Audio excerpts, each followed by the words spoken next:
शृणुदेवि प्रवक्ष्यामि कुञ्जिकास्तोत्रमुत्तमम् येन मन्त्रप्रभावेण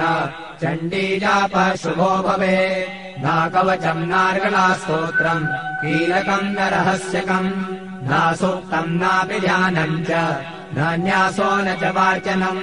कुञ्जिकापाठमात्रेण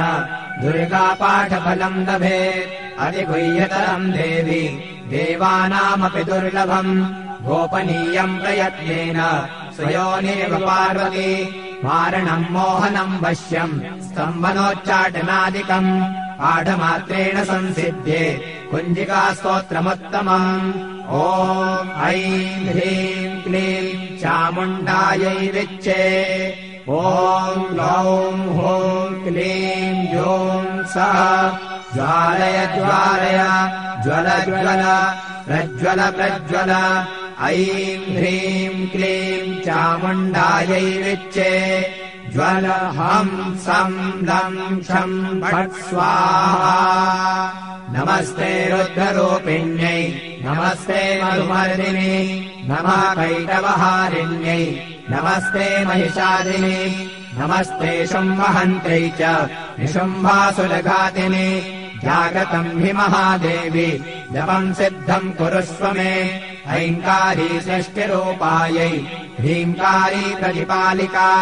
क्लीङ्कारी कामरूपिण्यै बीजरूपे नमोऽस्तु ते चामुण्डा चण्डघाती च यैकारी वरदायिनी विच्चे चाभयदा नित्यम् नमस्ते मन्त्ररूपिणी धां धीं धूं दुर्जटेः पत्नी वां वीं ॐ वागधीश्वरी क्रां ह्रीं ह्रूं कालिका देवी शां श्रीं शूं मे शुभम् कुरु हुं हुं हुंकाररूपिण्यै जं जं जं जम्भनादिनी ह्रां ह्रीं ह्रूं भैरवी भद्रे भवान्यै ते नमो नमः अङ्कं जं टं तं पं जं शं ह्रीं धूं ऐं ह्रीं हं शं धियाग्रं धियाग्रं त्रोटय त्रोटय दीप्तं कुरु कुरु स्वाहा वां ह्रीं ॐ पार्वती पूर्णा खां ह्रीं ॐ खेचरी तथा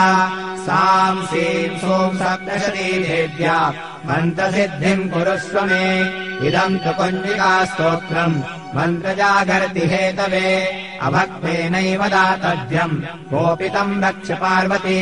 यस्तु कुञ्जिकया देवी हीनाम् सप्तशतीम् पठे